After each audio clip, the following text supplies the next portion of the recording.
Hello YouTube, my name is Raymond and I just wanted to show you 7 tips on how to prep and paint.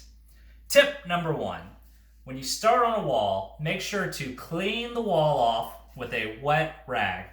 Also, if you see any scuffs or pen marks, to use a magic eraser, especially on the trim and on the baseboards.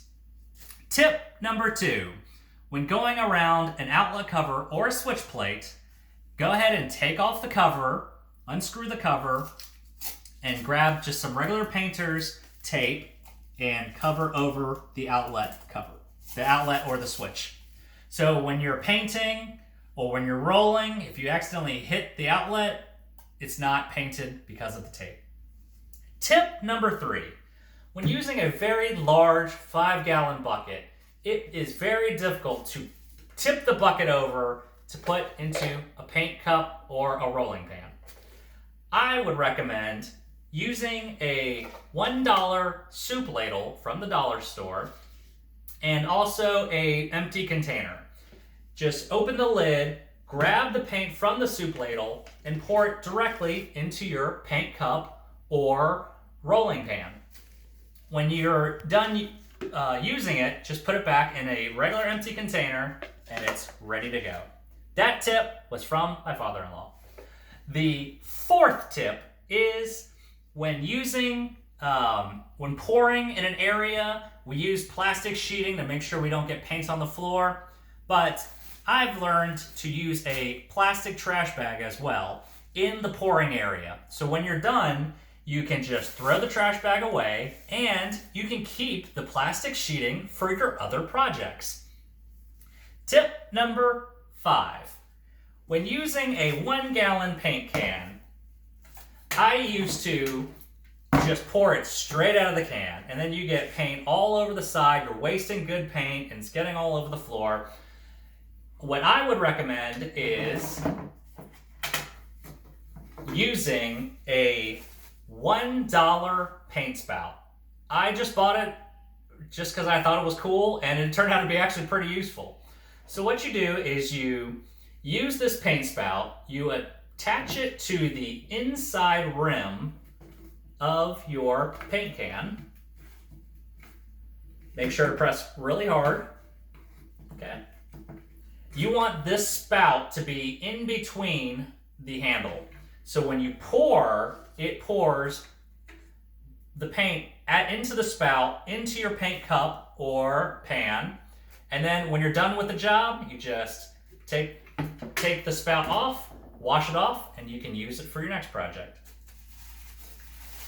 Tip number 6.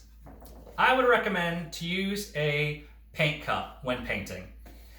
I've seen people paint directly out of the bucket, but you could contaminate the bucket, you could spill the bucket, you could get some other paint color on your brush, dip it back in the paint, and now your paint's a different color. So always make sure to use a paint cup. The nice part about this paint cup is there's a magnet inside. When you're taking a break or just need to put your paintbrush down, the magnet can hold the paintbrush on the paint cup. So that's why I would recommend using a paint cup. Tip number 7, probably the most important tip.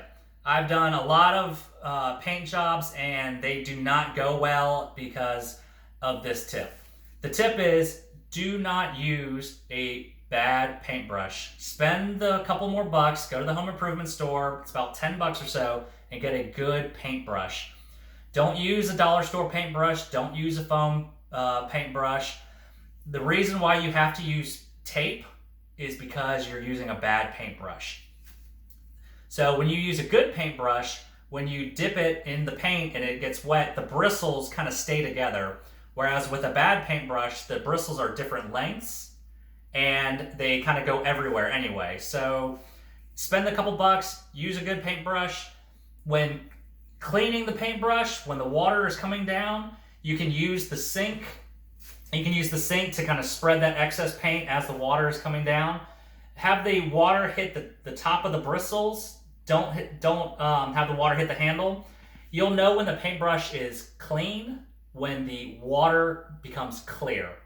So in order to reuse a good paintbrush, and you can use it for many applications many times, is you have to keep the paintbrush clean when you're not using it. If there's paint gunk in here, especially in the inside of this brush, you'll destroy the paintbrush. So to keep good value, use a good paintbrush, but also make sure to clean it. So those are the 7 tips that I've found useful over the years on how to paint. If you have any other painting tips, feel free to add them to the comments below. If you like the video, please hit the like button and subscribe to my channel. If I can do it, you can do it too.